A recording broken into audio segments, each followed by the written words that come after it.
Ողջույն, ես Տիգրան Խզմալյանն եմ, Հայաստանի Եվրոպական կուսակցության նախագահը։ Հայաստանի Եվրոպական կուսակցությունը ինչպես նախկինում, այդպես էլ հիմա հետևողականորեն աջակցել է պետության բոլոր այն քայլերին, որոնք ուղղված են Հայաստանի ապագաղութացմանը, ռուս-թուրքական դաշինքից ազատագրմանը, դրա տնտեսական, քաղաքական,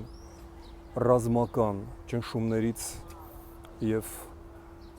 ազդեցությունից հեռացմանը։ Միաժամանակ մենք պնդում ենք, որ ժողովրդավարությունը, մարդու իրավունքները հասանելի են միայն ժողովրդավարական միջոցներով։ Եվ այստեղ պետք չէ ասել, որ հնարավոր չէ կեղտը մաքրել այնպես, որ ձեռնոցները մնան սպիտակ։ Այստեղ ճիշտ հակառակը, բժիշկը պետք է բուժի հիվանդին, վիրահատի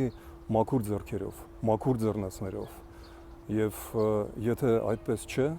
ուրեմն եւ բժիշկը կվարակվի եւ հիվանդը չի առողջանա։ Սա վերաբերվում է մեր երկրին, սա վերաբերվում է մեր քաղաքական դիրքորոշմանը։ Լավ մնաք։